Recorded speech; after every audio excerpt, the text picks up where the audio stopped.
So I'm Hugh Watkins and I'm going to show you how to make a sandwich. As you see, I've already prepared everything, but before you start cooking you must remember to wash your hands and definitely get under those fingertips. Right, first thing you have to do is get an ordinary cutting knife that you eat with. Slice your bread in half. I personally prefer brown bread, but you could use any bread that you like. For instance, you could use pita bread. Next thing you do, you get your knife and you butter your bread.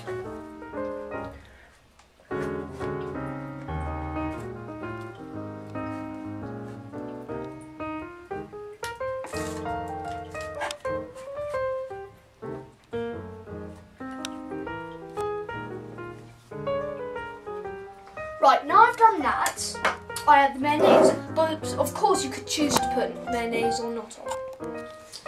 So, get a spoon.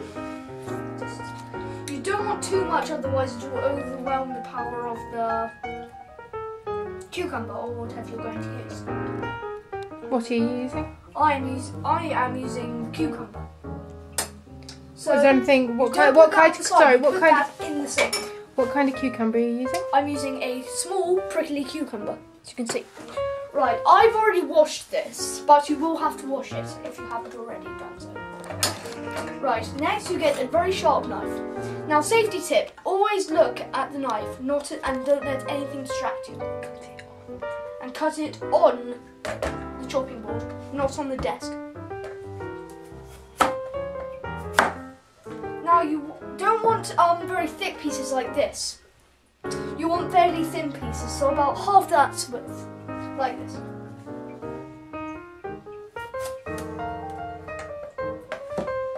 See the difference?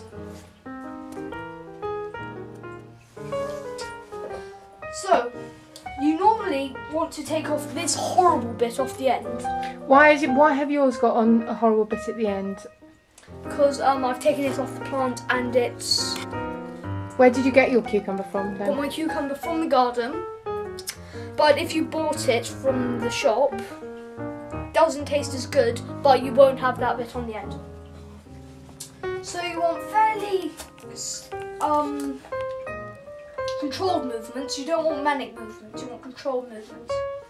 After you think you've got enough pieces, I think I have enough pieces now, you layer it on the sandwich. And if you have too many pieces, you don't want it overlapping like that.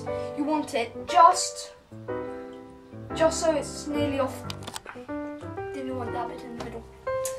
Then you just plop that on the top, squeeze it down. And you can see there are bits hanging out, so you just want to push that bit in. Next, you clean up. So the remainder of this, it goes in the fridge, so it stays all fresh. The knives go in your sink. The lid goes back on the mayonnaise. Put the mayonnaise where it lives. Butter, well, if you want to put that in the fridge, you should, because otherwise it will melt and go all manky. So that's in the fridge. Next, the remainder of this, if you're not going to use it, just set it to one side for now. So that's your sandwich done. You want a glass of Ribena with that, and a plate, and a napkin.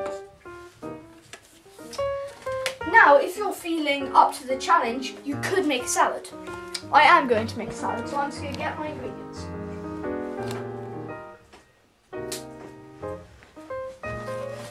So this is my starting ingredients. You want to take off that green bit off the carrot, and then wash your carrot. What are you having in your In the salad, I'm going to have carrots, beans, runner beans to be precise, and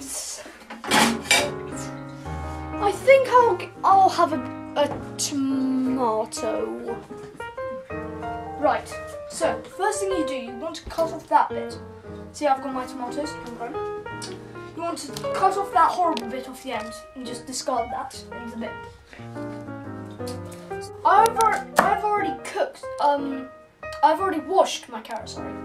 But when you cut your carrot, you don't want to go manically like that. What you want to do is you want to put the blade bits down, that fine bit there, you see the point. Then you want to cut downwards. Making sure you don't cut your fingers off. Yes. When you get to this horrible end bit, you want to throw that away. So that's your first bit of your salad done. It's the main bit. You just put that with your thing.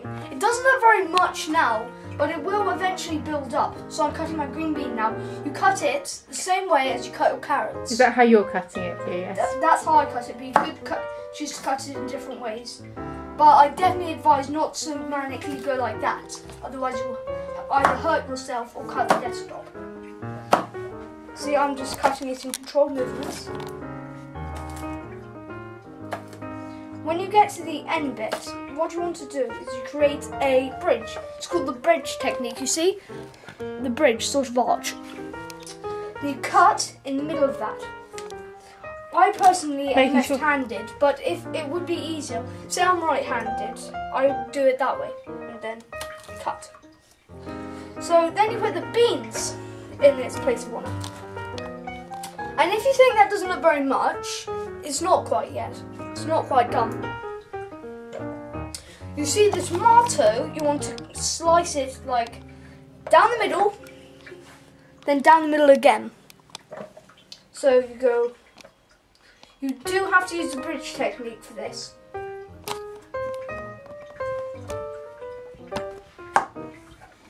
Then once you've cut it in half, you put them facing downwards and you cut again in the corners. Yet again using the bridge technique. Then you chuck it on that. And if you're going to use more than one tomato, which I advise you do, you repeat the procedure again. See, I'm going to do it with a slightly smaller tomato now, so it's a tad harder. So, bridge technique, down the middle, cut, facing downwards, down the middle, cut. And if the juice spills out like that and it gets a bit squashed, don't worry, just put it on there. Next, you cut it again, down the middle, and throw it there. If you don't think it looks like very much, you want to repeat the whole procedure again with another carrot, another thing, another thing. But I'm not going to. But you could use crisps instead of the salad, but I prefer the salad. So that's it. And then what you want is a glass of Ribena and a napkin. Grubs up. Right, your sandwich is now done, but remember to wash your hands before you start eating. Let's try. Rub, rub. That's really delicious. Join me next time when I show you how to stuff a marrow. Thanks for watching.